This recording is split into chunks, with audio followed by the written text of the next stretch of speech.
Hello guys, welcome back to literary classes. In this video I am going to discuss a very important topic, that is a J.V. Priestley on doing nothing. Okay, I will discuss about the topic of the on doing nothing. So without wasting much time in discussion, we should start this video on this topic. Okay, on doing nothing. Why? J.V. Priestley. Okay, इनके author कौन है on doing nothing के? J.V. Priestley. So let's we start this video on this topic. Okay, first of all we should know about the J.V. Priestley.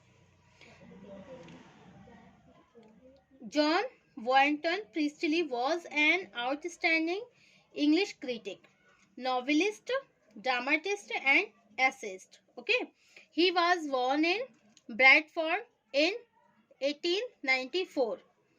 John Warrenton Priestley जो है एक outstanding English critic है, मतलब एक English के critic हैं, आलोचक भी हैं, नॉवेलिस्ट उपन्यासकार भी हैं, ड्रामाटिस्ट एक नाटककार भी हैं और एसेइस्ट एक निबंधकार भी हैं. Okay, he was born in Bradford in 1894. उनका जन्म कहाँ हुआ था? ब्रैडफोर्ड में 1894 में. He received his education in his hometown and after serving in the infantry in the First World War. Okay, उनका जन्म कब हुआ था? 1894 में इनका जन्म ब्रैडफोर्ड में हुआ था. He received his education, इन्होंने घर पे ही अपनी एजुकेशन प्राप्त करी, होम टाउन में ही. Okay, and after serving the infantry in the first world war he return to pursue study at the university of Cambridge. उसके बाद वो he return to pursue study, उसके बाद उन्होंने जो भी अपनी स्टडी की थी, परस्यू स्टडी जो करी थी at the university of Cambridge, वो कैम्ब्रिज यूनिवर्सिटी पे की थी. Okay, there after he went to London, बाद में वो लंदन चले गए. Where he work as a reviewer, जहां पर उन्होंने एक रिव्यूअर के रूप में कार्य किया, एसेइस्ट एक निबंधकार के रूप में कार्य किया, एंड ए लिटरेरी जर्नलिस्ट और एक लिटरेरी जर्नलिस्ट के रूप में कार्य किया. Okay, Priestley was a director of the influence journal new statesman and nation, and after declining a knighthood and a peerage. Okay, expected the order of marriage from Queen Elizabeth II, and in 1977 he died in Stratford-on-Avon on August 14, 1984. उनकी जो death हुई थी जेवी priestly की, वो कब हुई थी? स्ट्रेटफोर्ड ऑन एवन में ऑन अगस्त 14, 1894 को. Okay, so this is a life sketch of J.V. Priestley, and after it we should know about the on doing nothing. Okay, अब हम जानेंगे on doing nothing के बारे में, जो ऐसे J.V. Priestley के द्वारा लिखा गया है. Okay, the essay entitled on doing nothing has been extracted from Open House by J.V. Priestley. Okay, it is one of the finest piece written in defense of an ideal life. In the present essay, the essayist asserts that doing nothing is good for health and mind. Okay, while telling us the importance of the idealness. तो ये on doing nothing जो है, ये जो निबंध है on doing nothing, ये निबंध जो जेवी प्रीस्टली द्वारा लिखा गया है, ओपन हाउस से लिया गया है.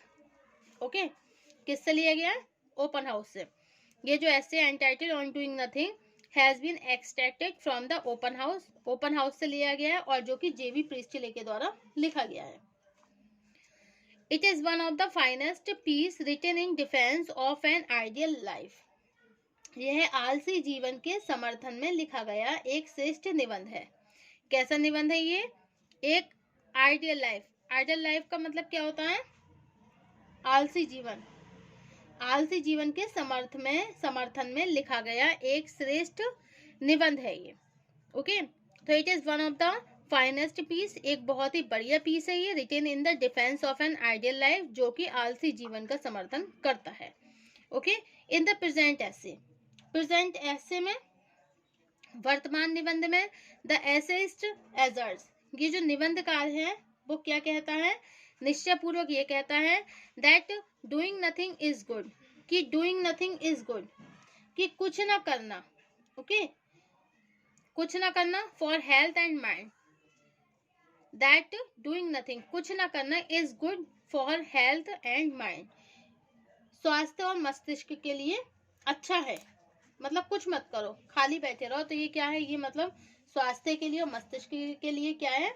अच्छा है। लेकिन by telling us the importance of the idealness, that the writer says that all the evils on the earth are brought about by the persons who run after money, name and fame. लेकिन आइडियलनेस का महत्व बताते हुए लेखक ने कहा है कि इस संसार में समस्त बुराइयां उन लोगों के द्वारा की जाती हैं जो कि सदैव व्यस्त रहते हैं तथा धन और प्रतिष्ठा के पीछे दौड़ते रहते हैं। तो why telling us the importance of the idealness किसके द्वारा कही जाती है? इम्पोर्टेंस ऑफ द आइडियलनेस, जो खालीपन है उसका महत्व कौन बताता है? द राइटर सेज, यहाँ पे राइटर बता रहा है। क्या बता रहा है राइटर? कि all the evils of the earth, मतलब जितनी भी बुराइयां हैं ऑन द अर्थ, पृथ्वी पर, आर ब्रॉड, वो किसके द्वारा लाई जाती है? बाय द पर्सन, उस व्यक्ति के द्वारा लाई जाती है। Who run after money, name and fame, वो व्यक्ति जो कि पैसे के पीछे, नाम के पीछे और प्रसिद्धि के पीछे दौड़ लगाता रहता है। Okay, these person are always busy, वो लोग जो हमेशा बिजी रहते हैं। They all are disciplines of the devils, जो क्या करते हैं? सदैव व्यस्त रहते हैं, धन प्रतिष्ठा के पीछे दौड़ते रहते हैं। ये लोग शैतान के शिष्य होते हैं।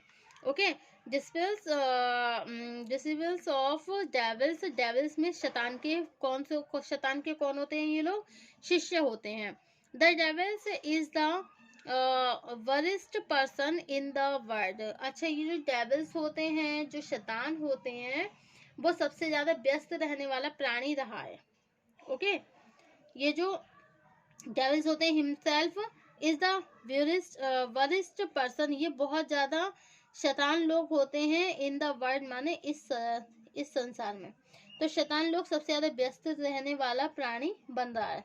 शैतान सबसे ज्यादा व्यस्त रहने वाला प्राणी बन रहा है। He like busy people. To prove this point, Priestley gives some example.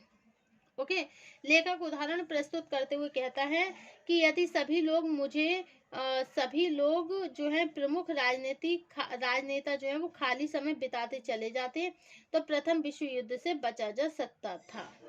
Okay, he says, वो ये कहता है that the first world war, जब पहला युद्ध हुआ था, कुड हैव बीन अवॉइडेड, तो हमें क्या करना चाहिए था? उसे अवॉइड करना चाहिए था। अवॉइड का मतलब क्या होता है? मतलब उससे बचना चाहिए था। if all the leading politicians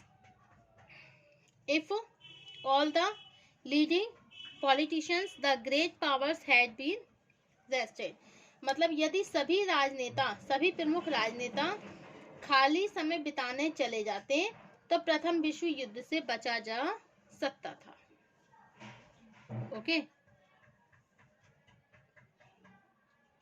यदि सभी प्रमुख राजनेता, मतलब जितने भी राजनेता हैं जो खाली हैं, अगर वो भी इन सबको अवॉइड कर देते, ओके, अगर अवॉइड कर देते तो प्रथम विश्व युद्ध से बचा जा सकता था, तो प्रथम विश्व युद्ध नहीं होता।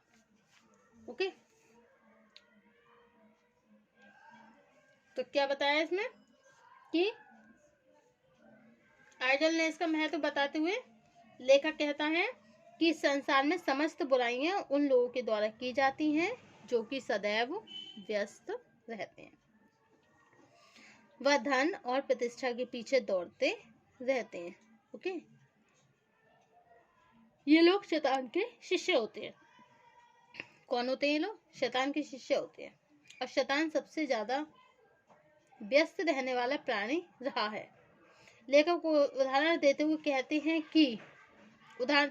कहते हैं कि यदि सभी मनुष्य प्रमुख राजनेता खाली समय बिताते चले जाएं तो प्रथम विश्व युद्ध से बचा जा सकता था। Okay. And clean their mind, तो राजनेता खाली समय में बिताते चले आते ना, अगर सभी प्रमुख राजनेता खाली समय बिताते चले आते तो प्रथम विश्व युद्ध से बचा जा सकता था। Okay, it was possible through their idealness, their peace conference would have produced different result. Okay, तो सभी प्रमुख राजनेता क्या करते? खाली समय बिताते चले आते तो प्रथम विश्व युद्ध से बचा जा सकता था। Thus, an ideal life makes the mind quite free from all physical and mental cares and provides peace to man's soul. So we should adopt idealness. Okay? तो आज संसार में संशय की स्थिति बनी हुई है। आज संसार में कैसी स्थिति बनी हुई है? संशय की स्थिति बनी हुई है। ओके, जो कि स्वार्थ और भौतिक लाभ जैसी बुराइयों को जन्म देती है। तो today there is a great confusion in the world, which is the result of the continuous activity. This activity gives rise to many evils like selfishness and material gains. He further says that we can still gain much if we rest and clean our minds by doing nothing. Laziness does not bring any evil, but it purifies the minds. Wordsworth, the great lover and poet of nature, teaches us to retire into the forest to gaze in nature to get mental peace. Okay, thus an ideal life makes the mind quite free from all the physical and mental cares and provided peace to man's soul. So we should adopt idealness. Okay, तो idealness का महत्व बताते हुए ये कहते हैं कि आज संसार में संशय की स्थिति बनी हुई है, जो कि स्वार्थ और भौतिक लाभों जैसी बुराइयों को जन्म देती है। और वर्ड्सवर्थ जैसा कि प्रकृति पुजारी भी प्रकृति के अवलोकन की शिक्षा देता है, क्योंकि एक आइडियल समय जीवन को सभी चिंताओं से मुक्त कर देता है तथा मनुष्य को शांति प्रदान करता है। Okay, thank you for watching my YouTube channel.